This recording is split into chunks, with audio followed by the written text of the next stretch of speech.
Hi, I'm Matt Shepard. And I'm Chad Shepard. And coming up on this edition of Shep Shower and Shave, special guest Darren Eliot, Fox Sports Detroit hockey color analyst, joins us to discuss the Red Wings' direction, the NHL Draft, and what the pipeline looks like to try and help this team get back to where we're used to seeing it in postseason play. That's coming up on Shep Shower and Shave.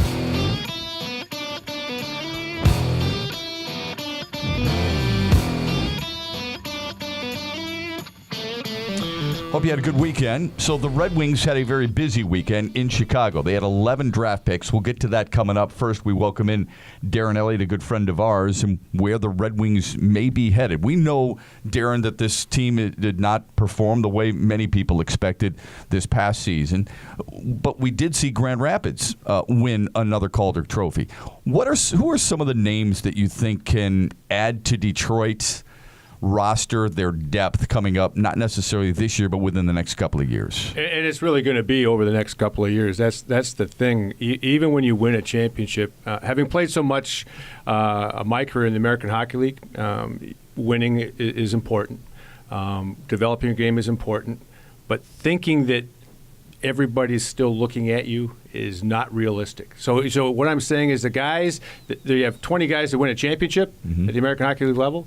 There might be 3 or 4 guys that are actually end up being guys that make a contribution overall to the Red Wings, not just next season. And that's like the kid Svechnikov. He's going to spend another year down there. Now, I think the Red Wings probably are going to have to move their process along. The 3+ years in the minors, they might have to accelerate that thinking a little bit, the way the game's going younger. But I think on defense, you have the youngster Hickett's, certainly Sayarve and Ronick as well. They didn't get much playing time, but Hickett's had a full year this year. So I would think he's probably first up on the depth chart from down there. In the draft, not to jump ahead, they took 5 defensemen. So you can see they're just looking at more chips at the table, because that's really what it takes. You have to have more rolls of the dice to see who's actually going to develop. Certainly, I think that Tyler Bertuzzi will compete for a spot this season with the Red Wings. But beyond that, I don't know that there's anybody from Grand Rapids that, maybe Jared Coro is in the mix somewhere if there's something that happens with the goaltending over the offseason. But that's where you are right now. You're looking probably the following season, and that brings us to next season. Really, I think with the Red Wings, with their contract situations, the roster that they have, you're going to look for guys to play better than they did last year, which was not a good season, obviously. Yeah. Martin Frk is a name that is constantly brought up. He was let go. Carolina grabbed him, had him on a 10-day, shipped him right back. There are certain players, I think, in Grand Rapids, and we've seen this within that system before, who just stay there because they're AHL players. There's nothing wrong with that. You're still a pro. You're just not making it to the National Hockey League.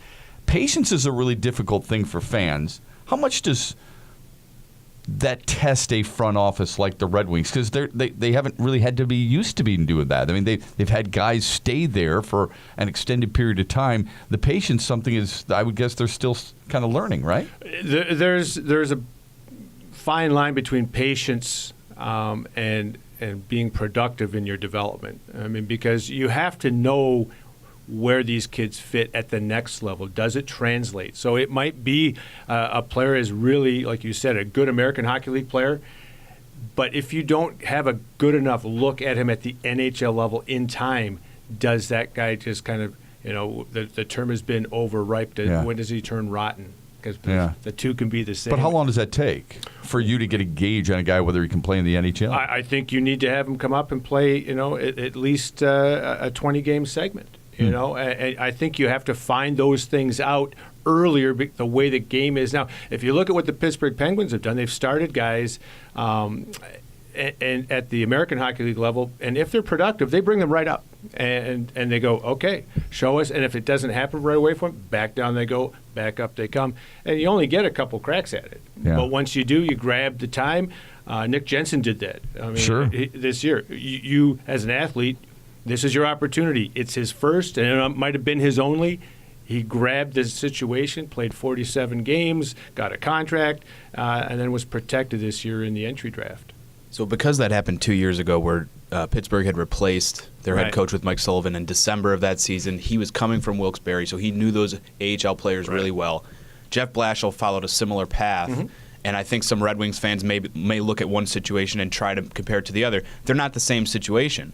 But for Mike Sullivan to step in and basically turn his NHL club into a grander version of what he had been doing at the AHL level, philosophically, Jeff Blashill maybe he's not able to do the same thing because the roster is not built the same way. Is that fair? Well, that's part of it. The other thing is, Mike Sullivan is an accomplished coach, had a lot of experience, more than Jeff Blashill, to be honest with you.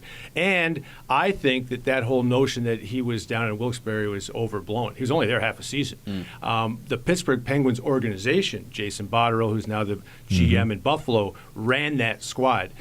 They had long put in, even under Ray Shero when he was the GM, they had put in a system where our minor league system is going to be the same, and it's going to be a pipeline. They built it that way.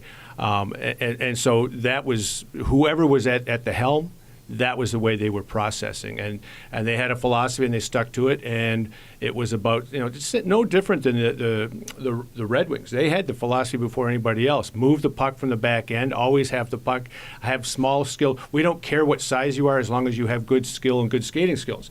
They were on the head of the... Pittsburgh did that. You watched Nashville in the final. They have these 4 defensemen that can move the puck, so they have the puck a lot. That's what the Red Wings did for 20 years. Yeah. So, that's what you have to, look at. They were on the forefront of that, and now they're behind that curve because all they have are prospects in their system and defensively. And that's the driver for offense and for keeping the puck out of your net these days. Talking about that philosophy, as we segue a little bit into the draft talk from this past weekend, this really was a philosophy-based draft. It seemed like to me that the Red Wings were, it's not for me to say necessarily stretching, but there were a lot of fit-based picks or need-based picks.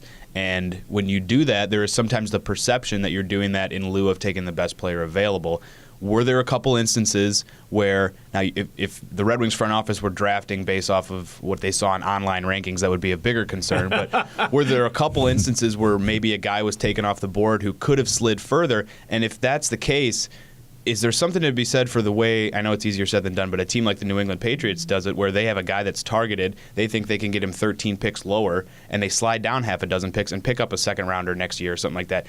I think a couple fans might feel that Red Wings have missed an opportunity in that area. Yeah, it's interesting because when you are out in front, and you're out in front so long, it's hard to stay there. Yeah. Even if it's philosophically. So if you look at what this draft was all about, because there were no can't-miss projects, Hischier went first, Nolan Patrick went second. Right. They're going to be NHL players, but are they going to? They're not generational. That term that everybody uses. Right. It's not Connor McDavid. Correct. Right. And we've been spoiled the last couple of years. Yeah. So Austin Matthews. Right. So all these guys that are drafted, So anyway, that turned to philosophy. It seemed like for the draft, where more teams were willing to trade picks. For players. More teams were willing to slide down and acquire picks. Arizona did it constantly. Yeah. But I think Las Vegas did it. Well, Las Vegas, they really could do it. Yeah. But again, so did Arizona. Went in. They still don't have a coach. They didn't have a starting goaltender. They didn't have a number one center. They didn't have anything going into the draft, and they captain. They solved all those needs. They might not have done it in a very pretty fashion, mind you, but they got to it. I mean, they wanted to change the culture. They finally have one owner, so all of a sudden the guys who've been there the longest, Dave Tippett, coach, you're gone. Shane Doan, Mike Smith, goaltender, all the 3 guys that have the roots with that. They said, you're gone. And then they turned around and used their picks, moved down in the draft, made some bold moves. Now they have Derek Stepan as their number one center. Now they have a number one goaltender and Antti Ranta. So they addressed them pretty quickly by that same thing that you were talking about. The Red Wings, by contrast, they said, we finally have picks, 11 picks. We're going to the table. We're at the casino. These are our 11 markers. We're not trading picks. We're not sliding. If the guy's there that we like, when we like him, we're taking him on a need base, like you said. And the need was obviously defensemen, 5 of them, centermen, 3 of them. Big ones. Yeah. Right. And they wanted to get bigger. Again, is that proactive for the franchise, or is that not really looking at where everyone else seems to be going, which is smaller, faster, faster, smaller, skill. And that's really, again, Mike Sullivan pushed that to the forefront before they won the first cup against the San Jose Sharks. All of a sudden it was, and it wasn't just Chris Letang. It was, we have 5 guys trying to score. Because if they have 5 guys trying to defend, which we know, right? Every coach, hey, everybody has to be defensively responsible. Yeah. Well, how are you going to score if you don't put all 5 guys in the mix offensively? And it wasn't just Letang. It's Ian Cole at the top of the crease. It's everybody was engaged. That's the way they played. D to D to D, no, not so much. It's D to the first guy looking up ice. You might go to your partner once in a while if it's a bailout. So that changed the pace of play, and all of a sudden Nashville's like, well, we're already built like that. Well, guess who used to be built like that? Detroit Red Wings. So are they behind the curve? No, they're just behind in terms of prospects. This year they had 2 pocketfuls, and they used them all. Right, and so how you feel about how well they address those needs could just simply be based on whether or not you trust the Red Wings front office to evaluate that talent. And it's not for us to sit here and 2 days after the draft say that they've whiffed on all those guys. We don't know. Yeah, because we don't know. I mean, and Darren Eliot, Fox Sports Detroit color analyst, former NHL goaltender, joining us here on the Shep, Shower, and Shave podcast. But you had brought up Pittsburgh in a couple of different situations. Yeah. Chad and I, during previous podcasts, had talked about their strength down the middle. Yes. And it seems like that's where we have a tendency. Certain sports, we think a backcourt in college basketball or in the NBA is the key. Quarterback the key in the NFL, for example. Starting pitching and a closer in baseball.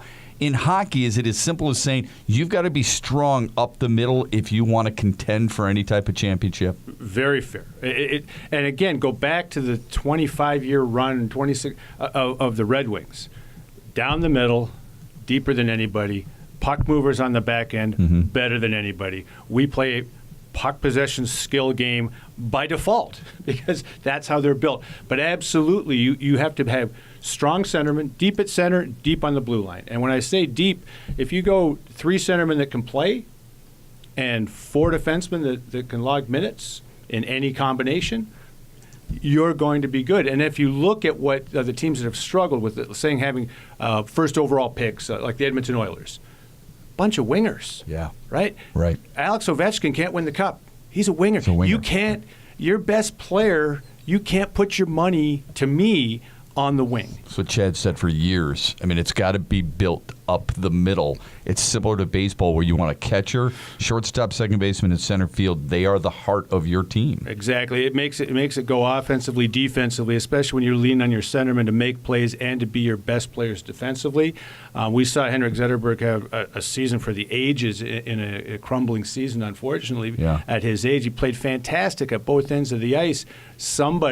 At least 2 guys have to usurp him of those responsibilities and those minutes, and it hasn't happened yet, and that's why you're now slipping even to the bottom of being a bubble team. Is one of those guys Dylan Larkin? Yes. Is that his best position? Chad and I have talked about this on previous podcasts. He thinks he's a center because he plays 200 feet. Do you concur? Yes, I think he has to be a centerman because of his skating. I think they need him to be a centerman. On the wing, it's funny because you come into the league, you've always been a centerman. They say, well, we have to kind of limit your defensive responsibilities, so they put you on the wing. Because he's a rookie, you're saying? Yeah, they didn't want him responsible for shutting down other top centers. If you're going to play in a top 6 role, you have to be able to play at the other end. And if you can't shut the guy down here, we want you in a less responsible role at the other end. Exactly. And we saw how that went to start the season. Not well at all. And then there was parts of it, I think, that everyone talks sophomore slump. Call it what you want. Doesn't really matter. But the last 25 games, we all have to admit, Dylan Larkin played really, really well at center, the way they need him to play all the time. But you can't have a guy like Riley Shane has a season, 2 goals. You play with all those minutes. You can't take yourself seriously as a contender if that happens. The flip side of that is, okay, if I'm the management, I'm sitting there going, we win 1 more game a month, we're in the playoffs. Well, guess who else is saying that? Tampa's saying that. Right. Islanders are saying that. What are you doing about it is the next point. That's where fans get. They see Islanders all over the map. I don't know. They go get Eberle, right? They make a big trade. Yeah. But they had Oposo last year and just didn't re-sign. Like, they just seem to be throwing darts at a wall. Yeah. That's what you don't want from your franchise. So from my standpoint, Tyler Wright, the director of scouting for the Red Wings, he said we had needs to address, and we think we did. 5 defensemen, 4 centermen, a goaltending prospect that's legit, and you go from there. Are there guys that slipped, going back to what you said earlier? Yeah, I mean, I don't know the difference because, and this is, I mean, there's lots of materials out there for people to look at, fans. But if you can tell me the difference between Michael Rasmussen and Gabe Vilardi, I watched Vilardi play 5 times because he played in Windsor. Well, the Western, out west, I didn't see Rasmussen play, so I can't tell you the difference. All I know is that they're similar players, both big centermen, both play big body games down low, both have good hands. I loved Vilardi, but he did fall out of the top 10, not just the Red Wings passing on him. There's 9 other or 11 other teams really that passed on him. Right. Well, and LA had to trade up to get him at 12 because once they saw that he passed by Detroit, they thought we got to pounce on him now. And I'm not saying that they both have the same things they have to work on. Their foot speed. Well, when you're a bigger that's like, okay, grow into it a little bit. You're going to grow into your body. You're going to grow into your body. So all I'll say is that with Windsor being right here, Vilardi, the Red Wings saw him a ton. They knew the head coach, Rocky Thompson. Whatever their metrics were, I'm sure it was close, and they took Rasmussen ahead of him. To me, it's not a big deal. Right, which is to say anyone who thinks the Red Wings were under-informed, under-scouted on Vilardi just doesn't understand the business. And anyone who's going off of those lists, I promise you the people who make those lists haven't seen a fraction of the amount of hockey that the Red Wings evaluators who have better evaluating abilities in the first place have seen. And they knew what they were looking for in players. They have their – I mean, if you look at the list of the kids they picked, you had a couple of guys from Europe, of course. They've always been big over there. Mm-hmm. Is it a bit of a reach? Nobody can tell me that they've seen Gustav Lindstrom, and that's going to give everyone a heartache. I'm trying to say that name. About 30 spots wrong. How can you tell about 30 spots wrong? But again, they're going to trust their scout who's been so good for them all these years over there. So, and you play in a different league and you play in a different level, but you see one tournament where he plays in his age group and all of a sudden he's dominant, and that's what jumps out at you. So those are the kinds of things that actually go in to the picks. And even the guys that do it for a living, pro hockey rankings and prospects, hockey prospects, they get reports. They don't see all these guys like the scouts do that they're paid to do. Does it mean it's all right? Yeah, impossible, right? Fans aren't. It's impossible. Fans are not going to remember this stuff anyway. No. It can burn their ass a little bit right now reading about some of these certain guys, but they couldn't tell you that Philip Ronek. I know. But here's what happened. Was a pick in the 3rd round last year. I know, but here's what happens. We have so much time and are such a short attention span that.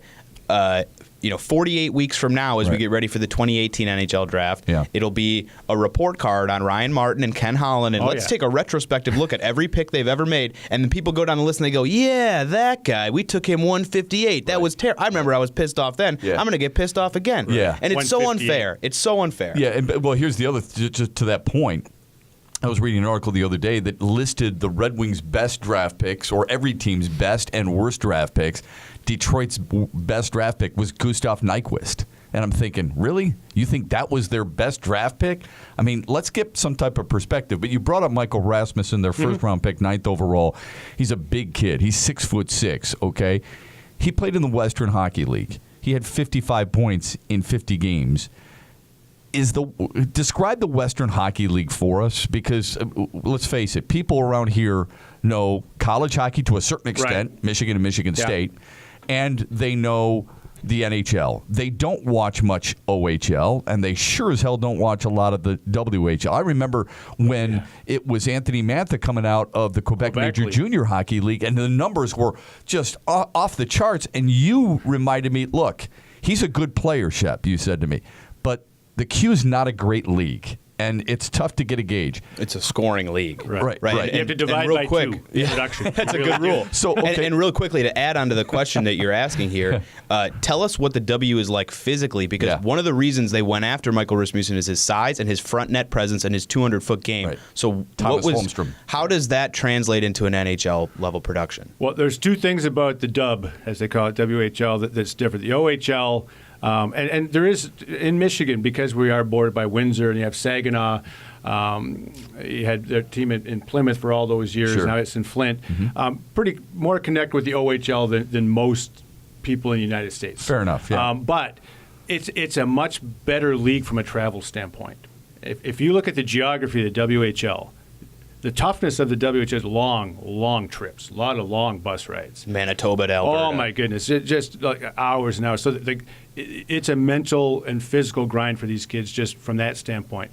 It's always been more about the two-way checking. It's a tough league. So if he has 55 points in 50 games, if you did that in a queue, that's a month's worth of production. They don't check in the Quebec. That's why so many goalies for years came out of there, because they had lousy numbers, but they saw lots of rubber. Right now you can see the way the game is going. You would think that they would be – we're talking about skill and speed. It hasn't translated. Very, very dismal performance for the Q this year, the Quebec Major Junior. Does that Hockey maybe League. then give a little credence to the long-standing philosophy Ken Holland has that it's a man's league and you have to be able to play a 200-foot game? Otherwise, these kids who light it up for 80 points in the Q would be able to walk right into the NHL, but it's not a roller league. No, and that's it. And that's why, Anthony Mantha, with the numbers he put up, you thought would jump right into the NHL, but realistically his game wasn't there away from the puck. Now, I like the strides he's made. He is a bona fide National Hockey League player. Can he be a 30, 35 threat every year? That's what they have to get to for the team to get better. Can he be a top 6 every single year? He has to be. Yeah. Like right now, if you're looking at our team, those things have to happen. Gus Nyquist that we saw, if you look at the metrics in terms of shot generation and all those kinds of things, he was pretty productive last year, actually, and then he finally started to score again. And Jeff Blashill is really right. Gus Nyquist, and he was a good pick because he played college hockey. A Swede comes over here, plays at Maine. Not a typical path. They found him middle rounds, and he's a productive player, but they need him to be more consistent. Same as Tatar. Those guys just have to be better. There's just no way, no way around it for the Red Wings to improve in the short term. In the longer term, all the kids we're talking about have to pan out. Are they the same player? Are Nyquist and Tatar? That's what many people believe. I think it's more because of their stature. I don't know if they play the same type of game. I don't think they do. Right. But how similar are they, and why does Detroit have to have, or why does Detroit utilize two such similar type builds? Well, okay. So now we're looking at why the. First off, you take a look at where they drafted most of the players the last couple of years.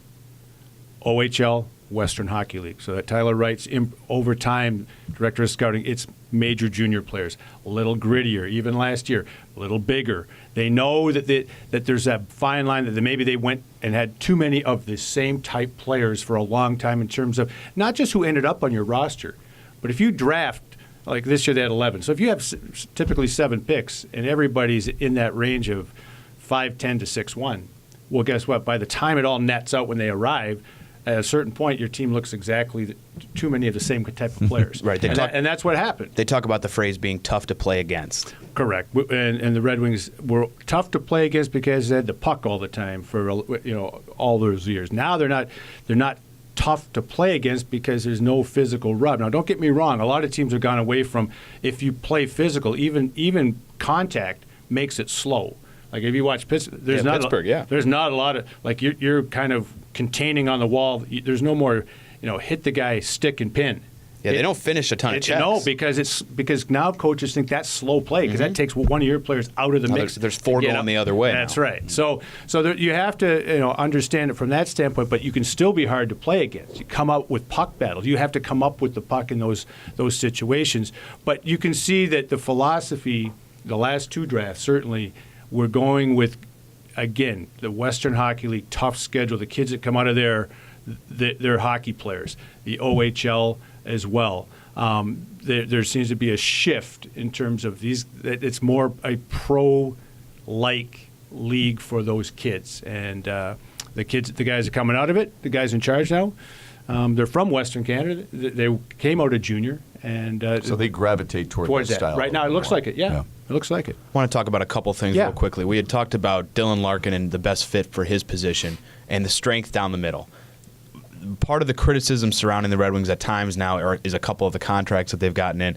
We've talked on this show about commitment to money down the middle. It's good to be locked up down the middle to a certain extent, but they have Helm in the early part of a deal, Sheehan, I believe, in the early part of a deal. No, Sheehan's got one more year left on his contract. Thank you. So he would have to be looked at. $2 million. Larkin, I think, has one more year on his entry-level deal. Right. And they had obviously just signed Nielsen. And Zetterberg, you can move over to the wing, but has played center for them when they've needed him there. So because they seem almost static or locked up in the middle, like there's not going to be a lot of change in that position over the next almost 4+ years. Is that something that would be the envy of some teams around the NHL because you're fixed in a position that can be really difficult to fill on the fly during the course of a season or in between seasons, or is a little bit of a cause for concern because it's hard to change the way you're building your team when you're locked in on those positions? I think that if you look at the players you just talked about, you're talking veterans, and that's of all the things that have to evolve, and is probably what we're witnessing right now with the Red Wings and how they view their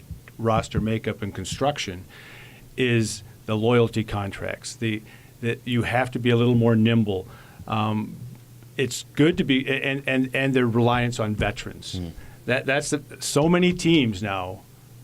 It's just the nature of the game. It's younger, quicker. On the surface, it would be great to be locked in to Zetterberg, Nielsen, but those are, like, you're starting to talk, I mean, these are older guys. Right. And the game's getting faster. Not that they can't play, but it's a different game. You don't want them to carry the load as much. You shouldn't, yeah, so you have to have Larkin emerge. You know, Athanasiou, is he a centerman? I mean, that's the speed and pace. Can you play all the other elements of it? You're going to have to. Helm, is he a winger? I mean, he wants to be a centerman. Yeah. Like you said, that Zetterberg will play the wing. It's only when Datsuk was a centerman. Right. No, I think he doesn't want to play wing very much. He wants to be a center. I think there was a time when Mike Babcock called Darren Helm the best third or fourth line center in the NHL, and when he's healthy, we've seen him be really effective and create shorthanded scoring chances. I always thought that was coach speak. To be funny, I did. I really did. It's like I know what he was saying. He was doing it to pump him up, but he was saying if we have Darren Helm on our third or fourth line, that means we're a good team. Yeah, that means our first and second line is pretty damn good. That's better. Exactly. Yeah. Right. That's really what he was getting. Better at. set. Yeah, but again, that was and is Mike Babcock. Well, the reason I ask that, and I'll relay this into something else, but I think that it ramps up the importance for those wingers and those young players to be 200-foot responsible players. Because if you're locked in down the middle and you have, with the exception of Helm, maybe guys who aren't known for their speed or guys who are getting on in years or maybe have had stretches of injuries where Zetterberg has to miss a couple games here and there, the guys around them, they can't be dragging them along all up and down both 200 feet. So Mantha, Athanasiou, Larkin, if Bertuzzi makes the team, those guys have to be able to not only carry their weight, but maybe take a little bit off the guys in the middle who are doing so much at both ends. And I think that, again, isn't that why Riley Sheehan had some troubles? Don't you think playing with Nyquist and Tatar dragged him down just a little bit?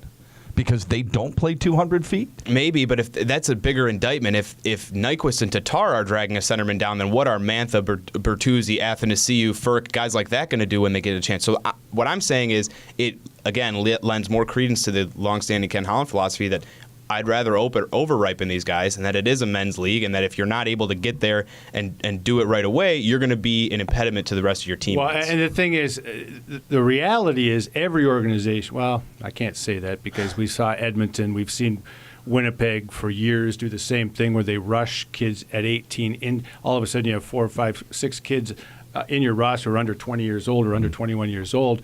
I think that what you're really looking at is they have to take that next step. But most good organizations want that next step for them to be successful. They want to make sure they have spent enough time that when they do get their shot, it's to be successful, and not to go, okay, well, that we think that's all you are, that's good enough, and oh boy, we really don't have a good gauge on you. So that's when I said, like a guy like Ryan Sproul, the defenseman. We didn't know if he could play up here, and do we still? Do we? Because of injuries, those are the kinds of guys that, from my standpoint, one of the things that you might have to tweak a little bit. You might still spend the better parts of 3 years, but boy, if you had a good year in year 1, year 2, you better get a sniff. and let us see you 6, 7, 8 games at a time to see Right. So where you growth. are. Right. And so then the next time he gets his call up, it's not his first time. Right. And now you should be a little more at ease and just go in and be able to play your game. Those are hard things to peg. Right. I mean, but that's where the game is. Again, we're talking about trying to come up with one more win a month minimum, and you're in the playoffs. All these little things, all these details, I think really matter. Right. Everything matters. Yeah. Absolutely. Shep Shower and Shave brought to you in part by Northwestern Tech. Heating and cooling employers are desperate for trained technicians. They're having to turn work down and unable to meet growing demand. So the individuals that are entering the HVAC field are seeing their pay potential go way up, and they're able to choose the companies that's going to help them grow their career. Northwestern Tech does it better than anybody else. Get trained, certified, and into the field in only 10 and a half months.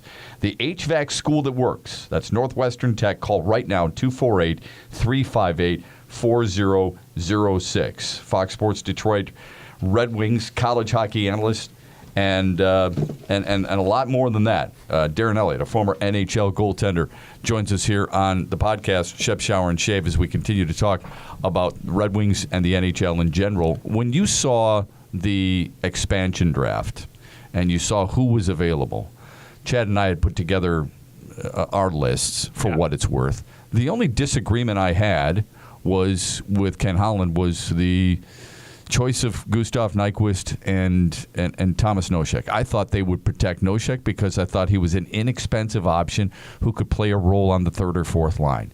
Nyquist, I thought, if chosen, would have alleviated some of a heavy cost that I don't think, quite honestly, is worth it. Were you surprised at the expansion list? And overall, did you expect him to lose a guy like Nosek, or was it going to be somebody else? Well, again, we'll go back to contracts. They could have exposed a lot of guys that wouldn't have been taken and ended up doing the same thing. So my list, the only one I had was Howard and the two goaltenders. I had Howard exposed and Mrazek, but it didn't really matter because Mrazek 1 year, $4 million. Howard 2 years, 5.2 or 3 million. I forget exactly. Nope, they're not taking that. And you saw what Las Vegas isn't right. taking that, Vegas wasn't going to Especially take with those. Fleury. Well, not just that. They were. Everyone said going in they were going to load up on goaltenders. Then they found out how soft the goaltending market was. So what did they load up on instead? Defensemen. That's Right. what. That That's was what the biggest ransom is for right now. Right, because the goaltenders are, you know what? The market that we thought going into this 6-7 months ago, we're not loading up on Ranta, Grubauer. Forget it. There was because they thought they could take those and flip them. Found out they couldn't. Went with defensemen instead. So that's why I never thought there was a risk. I think the exposure of Mrazek over Howard was more an internal, sending a message. Hey, our culture still matters, and you've got some work to do. I think that sends an internal message. Externally, I think it was irrelevant. Interesting discussion as always. I wanted to talk a little bit about something that we had gotten to earlier in the podcast that's a little bit more meta and kind of applies to a couple other topics that we discussed in previous episodes here. You talked about Phoenix a little bit, and they made their move to get their number one center in Derek Stepan and their number one goalie in Antti Ranta from the Rangers. They also relieved Dave Tippett of his duties, and they have a very young general manager in John Shaika. Yep. He's 26 years old or 27 years 27 old. now, yeah. Was brought in about 13 months ago, May of 16. Dave Tippett had been in Arizona for a while. Shane Doan had been the franchise basically since its inception or since its move there. Shaiko is a guy that had a lot of people talking in the industry when he was hired, especially because he had an analytics base. Right. I want fans in Detroit, and this isn't necessarily a question for you, but I want fans in Detroit to look at the timetable that he took. I can promise you that when he arrived in Phoenix on day one, he knew that they were not going to become a really winning team with Shane Doan as a major part of the lineup. Maybe he didn't know that Dave Tippett needed to go right away, but he could relatively quickly assess him and assess Mike Smith and understand that those were pieces that they were not going to be able to move forward with. I want fans to understand that he waited to make that change until it would actually make Arizona better. He didn't just fire them because he knew they weren't going to be able to go forward with them. He didn't just fire them because fans wanted it to go in a different direction. He waited until Phoenix could actually get better by their dismissal. And for all the fans that want Jim Caldwell's head on a platter, that want Brad Ausmus's head on a platter, that want other executives or coaches around the city of Detroit, wait. You don't just make those moves for the sake of making them. You wait until your franchise is in a position to get better by making that move. And that's what I would ask some fans when who want to see some of these changes. Do you have somebody in place right away that can make an improvement at the position that you're suggesting a change is required in the first place? Look at the path that John Shaika took there and try and apply that to some of the mini rebuilds that you see going on in Detroit and have a bigger, more long-term view of it. Yeah, the Arizona Coyotes, I mean, let's face it, they've been a mess. Dave Tippett was hired to coach that team well over a decade ago when the league was running it. The league actually hired Dave Tippett. And so to run that team, that's how long he's been there.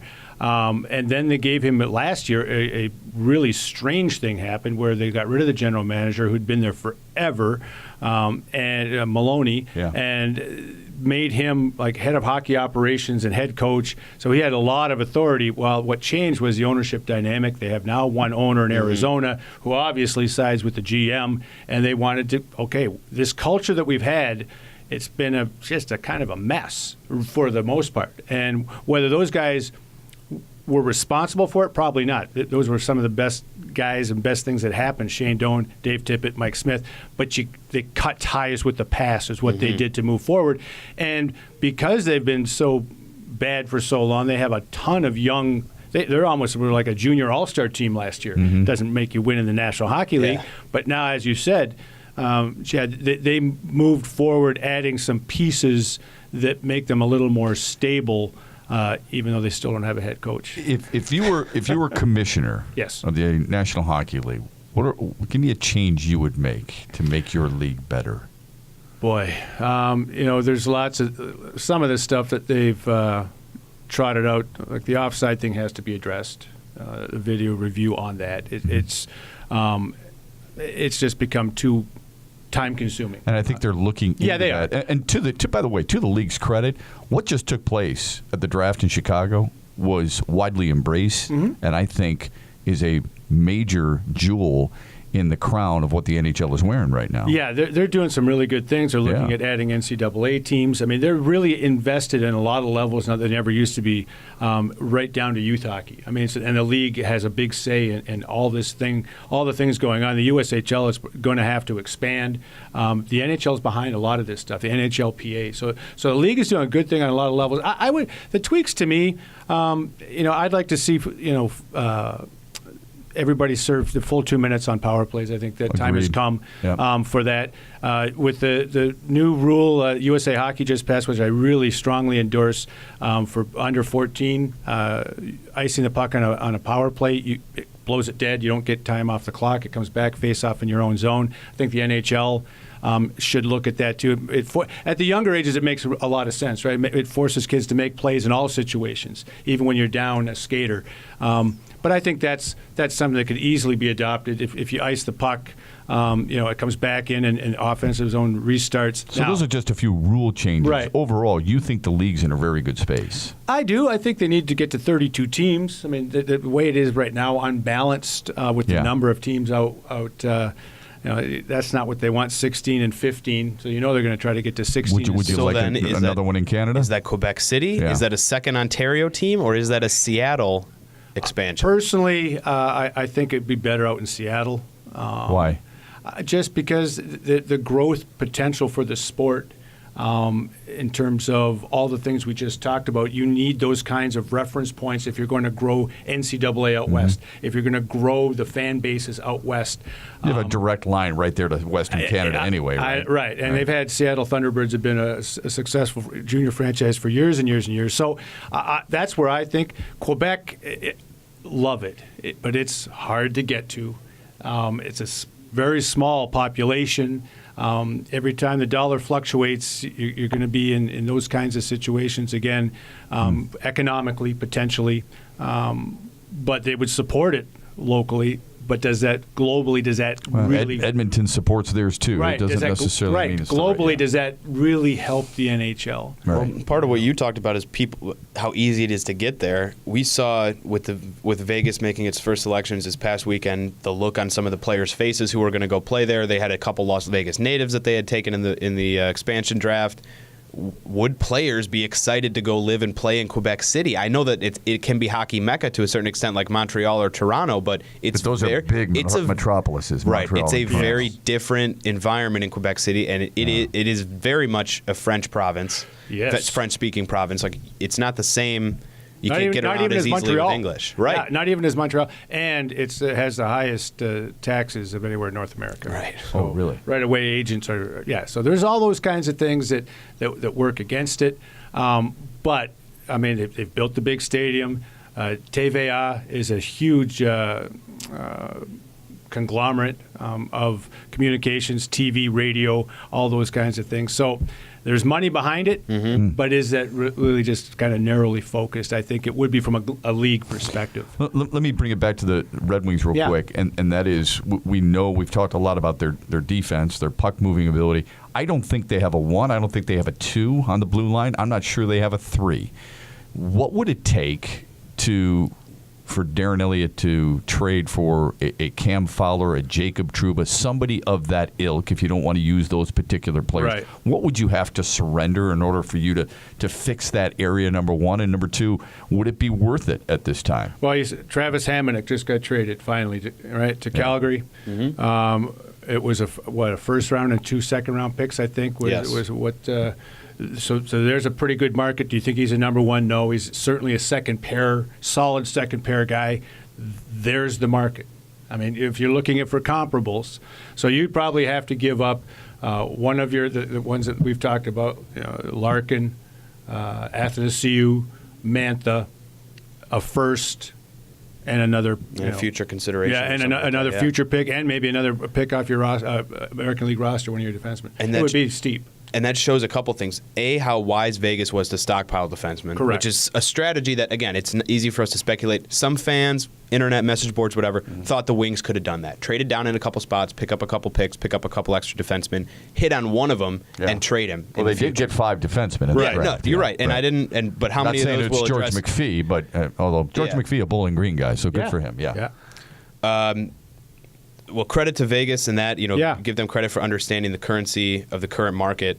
And then I kind of lost my train of thought there where we were running. Talk about defensemen and the cost, and they traded currency for Calgary. Defensemen. Thank you. We had talked recently about Calgary possibly being a team that might look to offload a defenseman, and that shows that you cannot have too many of them. Right. We talked about how good it would be to have a guy like a TJ Brody or a Dougie Hamilton, who we knew weren't necessarily movable for them. Mark Giordano is their captain. Right. Their He's top 32. Their top pair is Giordano and Hamilton. They went out to get Hamonic to play with TJ Brody, so that TJ Brody could play his game and not be worn down by whoever the number 4 is.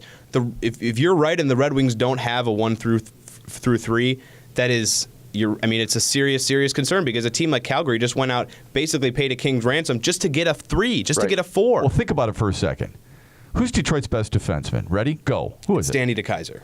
Okay, see, I disagree. Who's their best defenseman? Go. Mike Green. Okay. You think it's Nick Jensen already?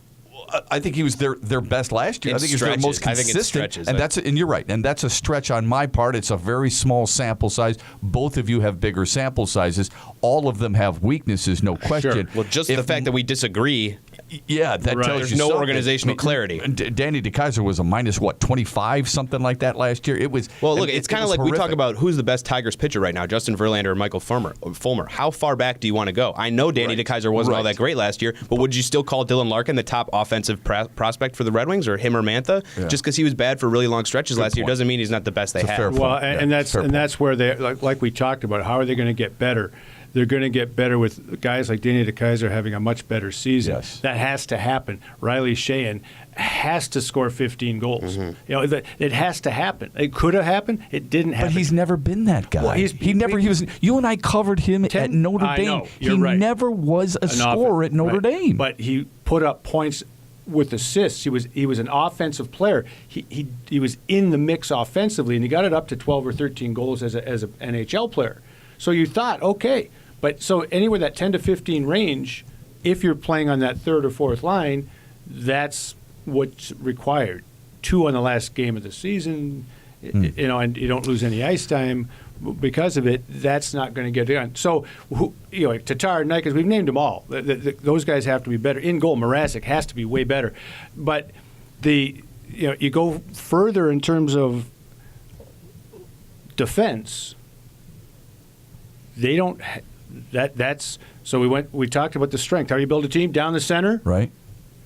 You're aging at the top. You've got to have the guys have to play, young players, and when that happens, do you get better right away? Not necessarily, and you certainly don't get better right away if you're a young centerman and your D-core is substandard or subpar. Yeah, and that's I don't know if they have anybody coming up through the ranks either. I want your thought on one more thing. Shep, Shower, and Shave podcast brought to you by Fifth Avenue.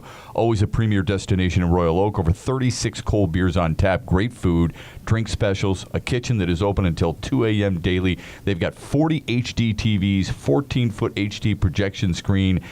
It's also a one-of-a-kind sportsbook viewing area that is located there. No better place to watch the Wings, Tigers, Lions, Pistons, Spartans, or Wolverines. That's Fifth Avenue in Royal Oak. Chad and I talked about guys who make others better in any sport. And I know this town hates this guy, and I get it. And I don't have a problem with the venom people have toward him. But for a second straight year, Pittsburgh owns the Stanley Cup, and Sidney Crosby wins the MVP. Okay, of the playoffs anyway. Is he one of the ideal athletes in today who make others around him better? There's always that argument: Matt Stafford, Calvin Johnson, who made who? Who cares? They were both really good together. Sidney Crosby is one of those players who makes everybody around him better. Why don't more people recognize that? I think because it's just the haters, right? Especially the more he's won. But if you look at, let's be honest. Sidney Crosby, throughout his career, Chris Kunitz, Pascal Dupuis, now it's Jake Gensel, Connor Sheary. Yeah. These are not household names that all of a sudden are productive players. So it's indisputable. Well, Chris Kunitz is in Big Rapids, but that's about it. What I'm saying, I know, but what I'm saying is those guys. Nowhere else. Yeah. But those guys, great careers, great veterans. Dupuis, Kunitz has his wingers early on, and now, 10 years later, here's Sidney Crosby playing with Brian Rust, Jake Gensel, Connor Sheary, and those names have become household names because they've won the Stanley Cup twice in a row. Indisputable that he makes very, average, if you will, coming up players better, gets the most out of them. Now, there's an exacting demand on that because you have to play his game his way to be on his flanks. And so you have to give those guys credit for doing that. Locally, Henrik Zetterberg, let's face it, made Tatar, Nyquist, the production better. Larkin. Larkin. So we've had those same things. Guys that played with Yzerman going back in the day, right? Probert and Gallant. Yeah. The stars can do that. Sidney Crosby, for today's game, because of the way it's played in small spaces, as much as anything else with the tight checking, he is the most gifted grinder I've ever seen because he has a grinder's mentality and he's a superstar talent. But his grinding ability, puck protection, play down low, bump off guys, that's not what the superstars in the open ice that we think of hockey. He has a different. He can go in the open ice, but man, he really makes everything happen. As I said, like the most gifted grinder I've ever seen.